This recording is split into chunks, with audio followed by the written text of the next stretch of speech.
नमस्कार, NB news के खास कार्यक्रम सत्ता के महासंग्राम में आपका स्वागत है। आपके साथ मैं हूं समर्थ प्रेरणा।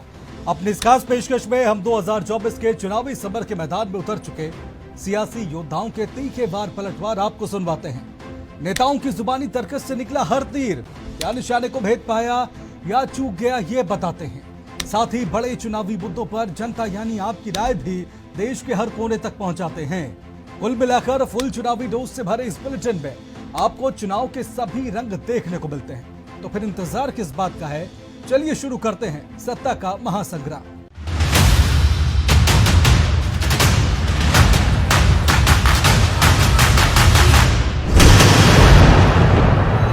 बुलेटिन के इस सेगमेंट में हम बात नेताओं के जुबानी हमलों की करते हैं। किस मुद्दे पर किसने किस पर क्या आरोप लगाया और आरोपों के पलटवार पर किसने क्या जवाब दिया, ये जानते हैं। अपनी टीवी स्क्रीन पर आप जिन नेताओं की तस्वीरें देख रहे हैं, आज हम इन्हीं के वार पलटवार सुनेंगे। तो चलिए बिना किसी देरी के शुरू करते हैं वार पलटवार।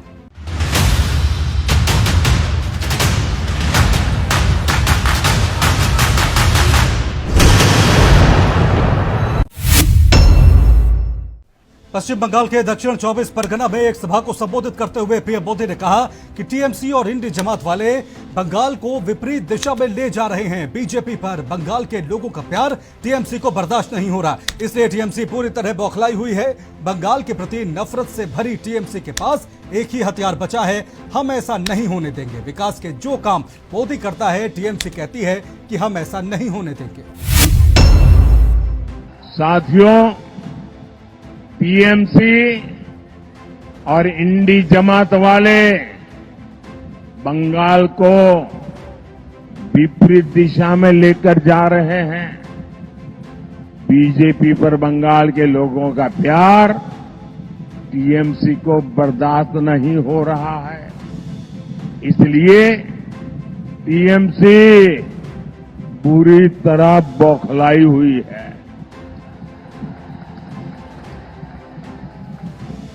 क्या क्या बोलते हैं। बंगाल के प्रति नफरत से भरी हुई टीएमसी के पास एक ही हथियार बचा है, एक ही हथियार बचा है, ये तो होते देवो ना। एक ही हथियार, एटा होते देवो ना। विकास के जो काम मोदी करता है, टीएमसी कहती है एटा होते देवो ना। एटा एटा जरा जोर से बोलिए, एटा।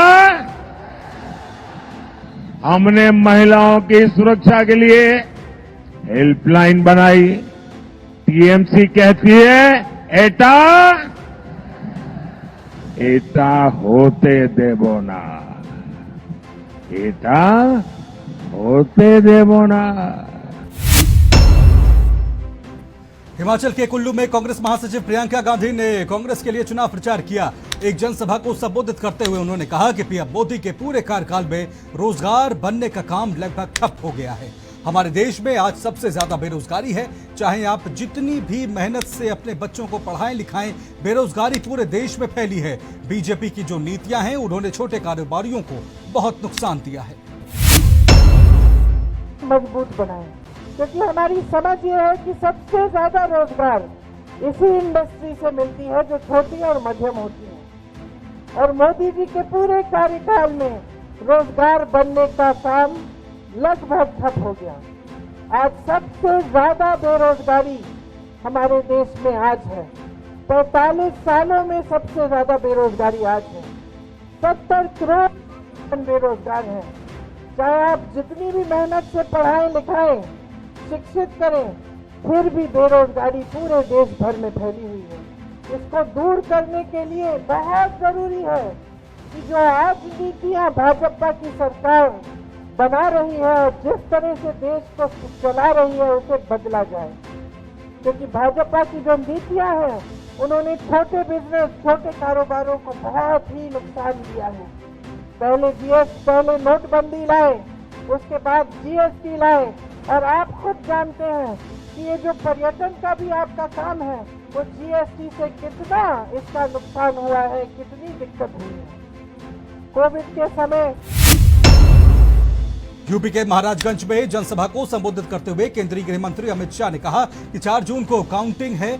4 जून की दोपहर को दोनों शहजादे राहुल गांधी और अखिलेश यादव प्रेस कॉन्फ्रेंस करेंगे और कहेंगे कि ईवीएम खराब थी, इसलिए हम चुनाव हार गए।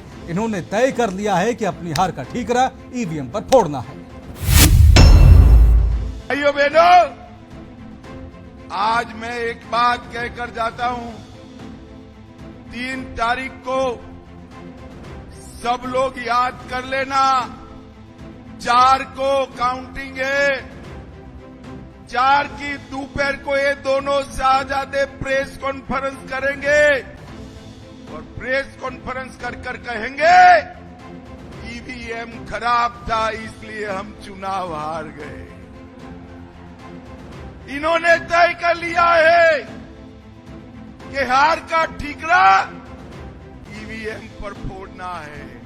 राहुल बाबा, नाचना न आए तो आंगन टेढ़ा वाला आपका हिसाब है, आंगन टेढ़ा वाला।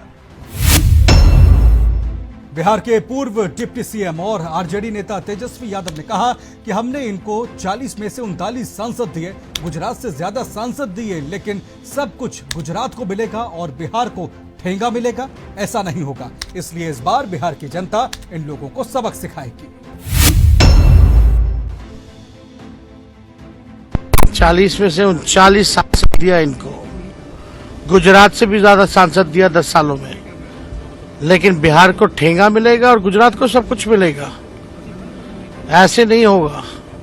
इसलिए बिहार की जनता इस बार सबक सिखाएगी इन लोगों को।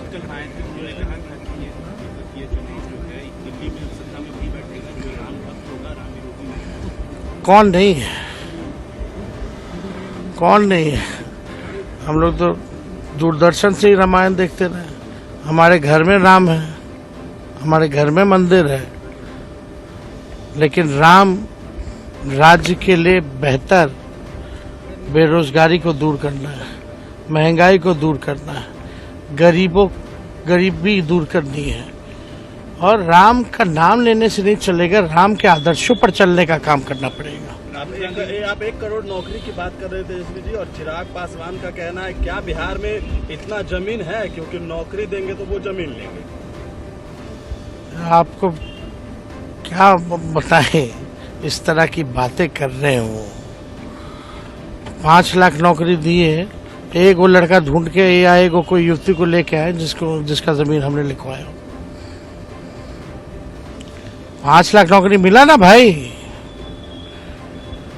नहीं है तो चुप रहे, बेहतर होगा। नहीं तो हम बोलेंगे तो फिर तो अलग ही बात हो जाएगी ना। चलिए। काराकाट में जनसभा को संबोधित करते हुए रक्षा मंत्री राजनाथ सिंह ने कहा कि आरजेडी की हवा निकलती जा रही है। अब इन लोगों ने कांग्रेस के साथ गठबंधन बना लिया है। आरजेडी के बारे में मैं केवल एक बात कहूंगा कि लालटेन कितनी रोशनी देगा। लालटेन ज्यादा से ज्यादा एक कमरे में रोशनी दे सकता है, इससे ज्यादा लालटेन की ताकत नहीं है। लालटेन का तेल अब समाप्त हो रहा है। जब लालटेन का तेल खत्म होने लगता है तब बत्ती भभकने लगती है, मतलब अब लालटेन बुझने वाली है। हाल पर कौड़ा पर जब बैठ जाई हैं तो केवल भारत के राजनीति की बात न करी हैं, देश विदेश तक का राजनीति की बात करी हैं लोग। ये हाल है बिहार का, हम अच्छी तरह जानते हैं, बहुत जागरूक हैं लोग। लंबे समय तक आपने देखा है कि बिहार में आरजेडी पार्टी, वैसे आरजेडी की हवा निकलती जा रही है, लेकिन अब कांग्रेस के साथ इन लोगों ने गठबंधन बना लिया है। मैं आरजेडी के बारे में कोई एक बात मैं कहूंगा कि बहनों भाइयों, लालटेन कितनी रोशनी दे। लालटेन तो ज्यादा से ज्यादा एक कमरे में रोशनी दे सकता है, इससे ज्यादा लालटेन की ताकत नहीं है। लेकिन लालटेन की हालत यह हो गई है कि लालटेन का तेल अब समाप्त हो रहा है। और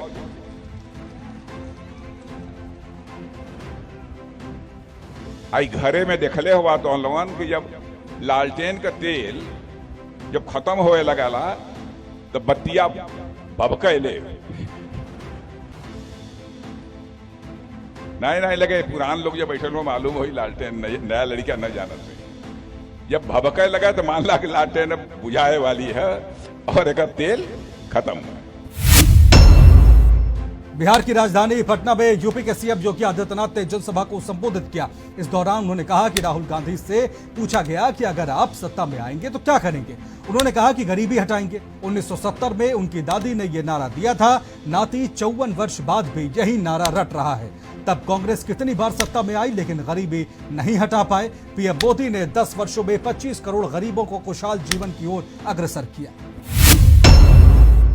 पत्रकार ने कहा क्या करेंगे अगर सत्ता में आ गए, कहा गरीबी हटाएंगे। आप सोचो 1970 में दादी ने नारा दिया था, नाती 54 वर्ष के बाद भी वही रटता जा रहा है, गरीबी हटाएंगे, गरीबी हटाएंगे।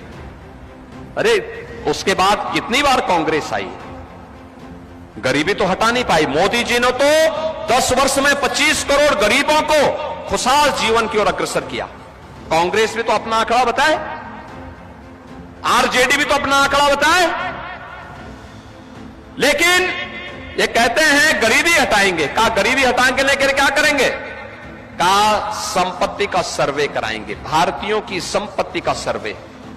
संपत्ति का सर्वे का मतलब आपकी जितनी संपत्ति है देखेंगे आपने कितनी कमाई की है, आपके पूर्वजों ने, आपके फादर ने, आपके ग्रैंडफादर ने, आपकी मदर ने कितनी संपत्ति आपको दी है, और जो आपको संपत्ति आपके दादा, परदादा, पिता, मां, इनसे जो संपत्ति मिली है, इस संपत्ति पर भी वरासत टैक्स लगाएंगे।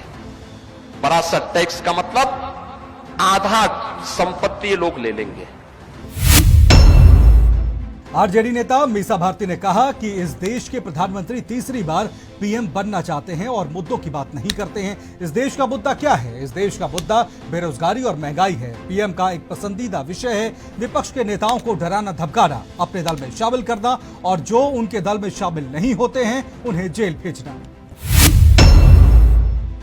मोदी जी ने कहा कि महागठबंधन के सारे भ्रष्टाचारी नेता 4 दिन के बाद जेल जाएंगे।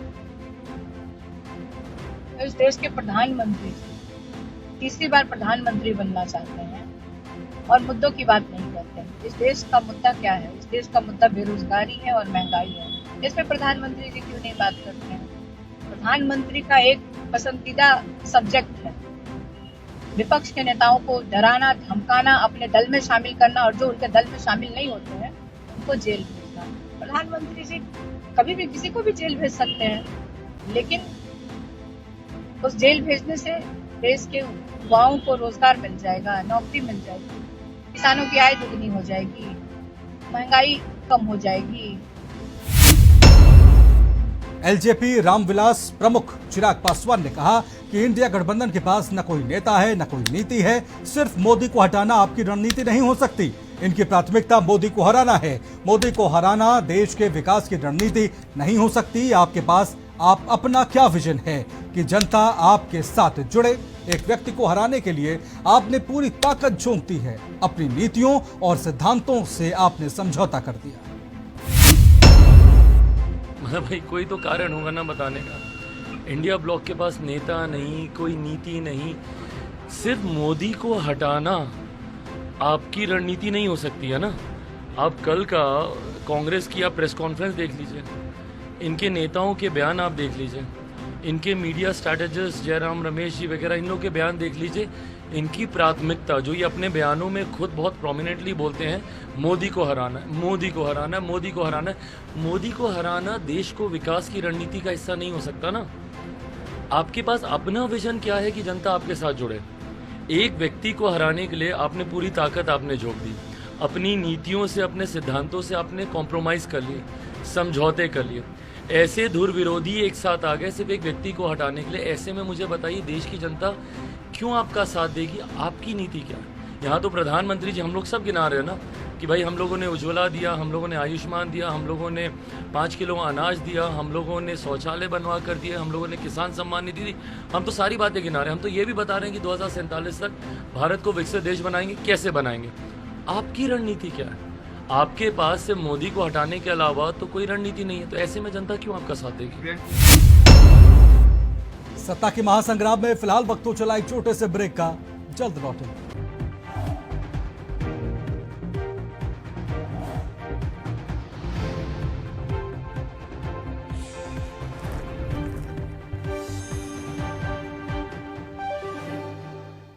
ब्रेक के बाद आपका स्वागत है। अब बात करेंगे आपकी राय की।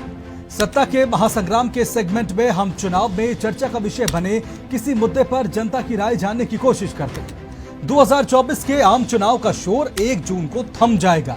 4 जून को देश को पता चल जाएगा कि दिल्ली के सिंहासन पर अगले 5 सालों के लिए किसका शासन होगा। इन सब के बीच प्रधानमंत्री नरेंद्र मोदी ने बड़ा फैसला किया है। 7वें चरण के लिए प्रचार के आखिरी दिन यानी 30 मई को प्रधानमंत्री मोदी कन्याकुमारी की आध्यात्मिक यात्रा पर जाएंगे। मोदी वहां 1 जून तक रहेंगे और ध्यान करेंगे। ये वही जगह है जहां स्वामी विवेकानंद ने मेडिटेशन किया था। सवाल यह है कि आखिर पीएम मोदी ने ध्यान के लिए कन्याकुमारी को ही क्यों चुना? 2014 में शिवाजी के प्रतापगढ़, फिर 2019 में केदारनाथ में साधना और 2024 में कन्याकुमारी। तो आज क्या बोलती जनता में? हमने जनता से यही जानने की कोशिश की कि क्यों पीएम मोदी चुनाव संपन्न हो जाने के बाद साधना के लिए जाते हैं और इस साधना में वो क्या प्राप्त करते हैं।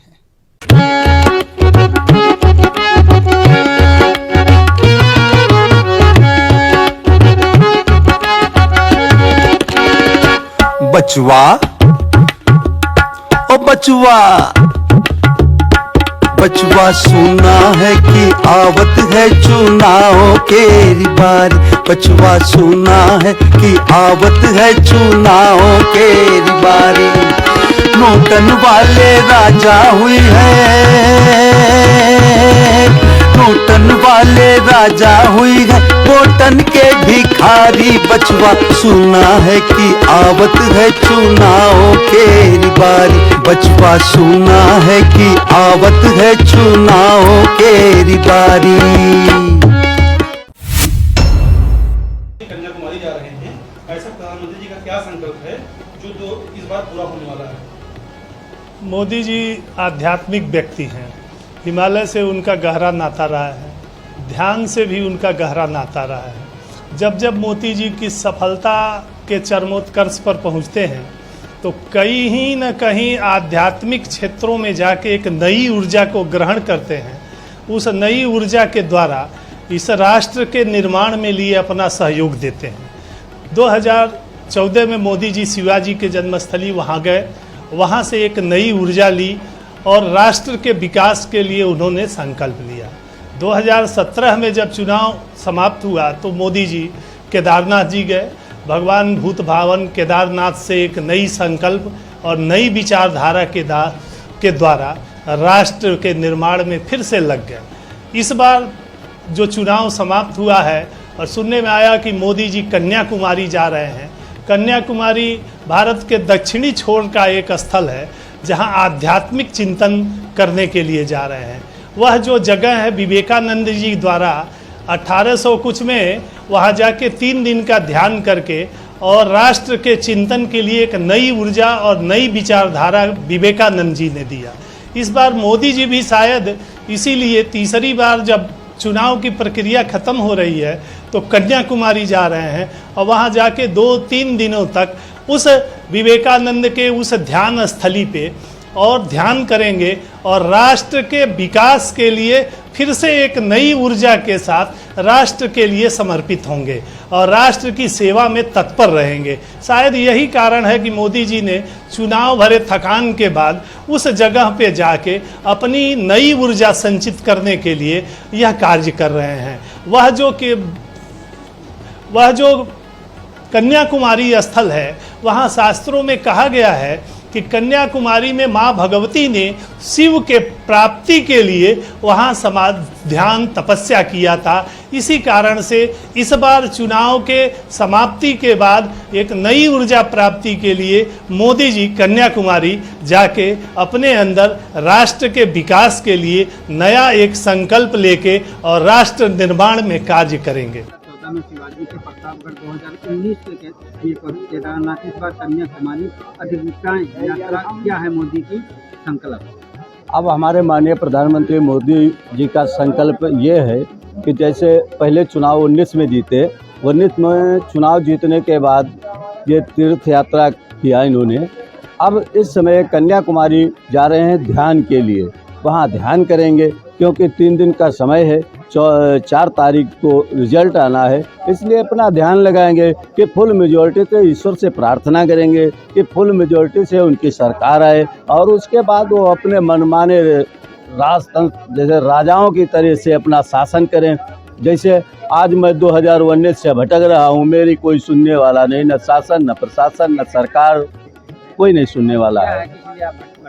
भटक रहे हैं। मेरा बेटा एसएसबी में था, वहाँ एक डॉक्टरों ने एक षड्यंत्र के तहत उसको साजिशन उसकी हत्या की, वो हत्या की परिधि में आएगा क्योंकि उसको ऐसी गलत दवाइयाँ दी बिना बीमारी के। मैं पूछता हूँ सरकार से, मैं पूछता हूँ अधिकारियों से, मैं उन डॉक्टरों से पूछता हूँ कि अगर कोई सैनिक को मिर्गी आती हो तो क्या वो सेना में भर्ती हो सकता है, या उसको मिर्गी आती हो तो क्या वो 8 महीने ट्रेनिंग कर सकता है, यदि उसे मिर्गी आती हो तो क्या वो कोई जोखिम भरे कार्य कर सकता है। उसको हर तरीके से जोखिम के कार्य दिए गए और उसके साथ वो दवाइयाँ दी गई जिनको खाने के बाद आदमी बिल्कुल बेकार हो जाता है।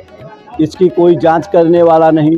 FIR लिखी है, मैं शासन से बराबर मांग कर रहा हूँ CBI से जांच करा ली जाए, लेकिन सरकार में कोई सुनने वाला नहीं है। आज मैं वर्षों से भटक रहा हूँ, जबकि संतुति करके यहाँ से जिला अधिकारी, पुलिस अधीक्षक, DGP और इनके 8 विधायक जो जनपद में हैं, उन 8 विधायकों ने भी लेटर लिखे हैं और हमारे माननीय केंद्रीय गृह राज्य मंत्री भी 10-12 लेटर लिख चुके हैं और इनके राष्ट्रीय उपाध्यक्ष भी लेटर लिख चुके हैं माननीय मुख्यमंत्री जी को, लेकिन यहाँ माननीय मुख्यमंत्री जी भी नहीं सुनने वाले। तो कुल मिलाकर ये एक तरीके से अपना शासन, अपना वर्चस्व और अपना सारा कुनवा बना करके और अपने मनमाने ढंग से ये शासन चलाने के लिए ये ध्यान यात्रा में जा रहे हैं। ध्यान करेंगे, ईश्वर इनकी मदद करेगा, 400 पार जाएंगे और अपनी फुल मेजॉरिटी की सरकार बनाएंगे। इसीलिए हमारे मोदी जी ध्यान के लिए कन्याकुमारी जा रहे हैं और हमारे जैसे लोग भटकते रहेंगे, उनकी कोई कहीं सुनेगा नहीं। और FIR लिखी है, FIR पर कोई भी एक्शन नहीं। एक दरोगा जांच करने के लिए जाता है, अरे दरोगा क्या जांच करेगा उन अधिकारियों की। इससे बढ़िया एक होमगार्ड को भेज दे पुलिस, और होमगार्ड इनसे अच्छी, या चौकीदार को भेज दे, वो उस दरोगा से अच्छी जांच कर लेगा। मैं CBI की मांग करता हूँ, उच्च स्तर का मामला है, CBI ही जांच कर सकती है, अन्य कोई एजेंसी मेरी जांच नहीं कर सकती है। और मेरे पास वो एविडेंस हैं जिनको कोई देखने वाला नहीं है, न कोई सुनने वाला है। कैसा है ये शासन? जहाँ न्याय ना मिले तो अन्याय के लिए अगर भटकता रहे आदमी, वर्षों से भटकता रहे, तो इससे बड़ा अन्याय नहीं। और अन्याय जो जुल्म को सहता है, जुल्म को सहता है, वही जानता है कि उसके ऊपर कितना जुल्म हुआ है, क्या हुआ है, कोई क्या जाने। जब उससे कोई पूछे नहीं, कोई मतलब नहीं, सब मनमानी करें तो वो कहाँ हो जाए, किससे न्याय मांगे। यही हमारा है कि अगर हो जाए तो हमारी भाई जांच करा दे, अगर 400 पार चले जाए, फुल मेजॉरिटी से मैं कहता हूँ सरकार बने और हमारी CBI से जांच करा कर मुझे न्याय दिलाए माननीय योगी जी महाराज, माननीय प्रधानमंत्री। इस बार कन्याकुमारी की अधिवक्ताएं यात्रा, आखिर क्या है मोदी का संकल्प, इस मामले में क्या बोलती है जनता? देखो, मेरा नाम रामनारायण वाजपेयी एडवोकेट है, मैं सिविल कोर्ट में प्रैक्टिस करता हूँ। और रही बात मोदी जी को जाने की, मोदी जी सनातन धर्म के अनुयायी हैं, ईश्वर में असीम भक्ति आस्था रखते हैं। वो इसलिए ईश्वर के पास जाते हैं और ईश्वर उन पर बराबर अपनी कृपा बरसाते रहते हैं। जब पिछली बार गए थे तो 300 पार सीटें थी उनकी, इस बार गए हैं तो ईश्वर चाहेगा तो 400 पार उनकी सीटें होंगी। इसलिए वो अपने ईश्वर से प्रेयर करने जाते हैं और गए हैं, उसमें कोई कहने वाली बात नहीं है। और लोगों को तो बराबर निमंत्रण मिलता है, ईश्वर नहीं बुलाता है तो वो नहीं जा पाते। शिवाजी के प्रतापगढ़ 2019 में केदारनाथ और इस बार कन्याकुमारी की अनिवार्य यात्रा, आखिर क्या है मोदी का संकल्प? ऐसा है कि हमारा भारत देश जो है, यहाँ हर धर्म को, हर एक मजहब को मानने वाले लोग रहते हैं और हमारे मोदी जी का मानना है कि अगर हम कुछ पूजा पाठ करेंगे तो हमें जो है भगवान भला करेंगे। इसीलिए ये जो है जब 2014 में चुनाव लड़े थे तो ये प्रतापगढ़ में शिवाजी के दरबार गए थे और वहाँ इन्होंने एक मन्नत मांगी थी कि हम प्रधानमंत्री बन जाएं, तो ये प्रधानमंत्री बन गए। फिर जब 2019 का चुनाव हुआ तो 2019 के चुनाव में ये जो है केदारनाथ गए और केदारनाथ की यात्रा की और केदारनाथ में जो है ये वहाँ अपना आध्यात्मिक अध्ययन किया और वहाँ जो है व्रत वगैरह रखा और उसके बाद जो है 2019 में भी ये प्रधानमंत्री बने और चुने गए, बहुमत से चुने गए। यही जो है आज हमारे प्रधानमंत्री जी की सोच है कि अगर आज हम कन्याकुमारी में आध्यात्मिक ज्ञान लेने के लिए जाते हैं और वहाँ जो है अपना अगर हम पूजा पाठ करते हैं तो हमको जो है 2024 की सफलता जरूर मिलेगी और मिलेगी वैसे भी इनको, क्योंकि इनको जो है बहुमत मिल चुका है और काफ़ी लोग जो है इन्हें पसंद भी करते हैं। आज जो है इनके नाम से विश्व में हमारे देश का नाम जाना जा रहा है और इनकी ख्यातियाँ तो बहुत हैं, बहुत कुछ किए हैं देश के साथ में गांधी जी और ये हमारे प्रधानमंत्री जी। और प्रधानमंत्री जी तो खैर अपना पूजा पाठ में बहुत ही महत्व रखते हैं। अभी जैसे हमारे यहाँ अयोध्या में जब जो है राम जन्मभूमि का जब पूजन हुआ तो ये जो है अपना नारियल पानी पी करके, केवल नारियल पानी पीते थे और ठंडक में जो है डेली जो है शरीर जो है स्नान करते थे। स्नान करने के बाद में फिर नारियल पानी पीते थे। एक कम से कम जो है 9 दिन उपवास रखे और उपवास के बाद इन्होंने जो है इसका विधि विधान से जो है भगवान रामचंद्र जी का पूजन अर्चन करके उन्हें जो है स्थापित किया। 2014 में शिवाजी के प्रतापगढ़ और 2019 में केदारनाथ, इस बार कन्याकुमारी की अनिवार्य यात्रा, आखिर क्या है मोदी का संकल्प? मोदी का संकल्प यही है 130-140 करोड़ जनता को अच्छे से रखेंगे। उनकी सरकार बनने जा रही है फिर से तीसरी बार पूर्ण बहुमत से 400 पार। कन्याकुमारी को क्या करने जा रहे हैं? खुशी में जा रहे हैं, खुशी मन्नत कन्याकुमारी की अनिवार्य यात्रा, आखिर क्या है मोदी का संकल्प? इस मामले में क्या बोलती है जनता? देखो, मेरा नाम रामनारायण वाजपेयी एडवोकेट है, मैं सिविल कोर्ट में प्रैक्टिस करता हूँ। और रही बात मोदी जी को जाने की, मोदी जी सनातन धर्म के अनुयायी हैं, ईश्वर में असीम भक्ति आस्था रखते हैं। वो इसलिए ईश्वर के पास जाते हैं और ईश्वर उन पर बराबर अपनी कृपा बरसाते रहते हैं। जब पिछली बार गए थे तो 300 पार सीटें थी उनकी, इस बार गए हैं तो ईश्वर चाहेगा तो 400 पार उनकी सीटें होंगी।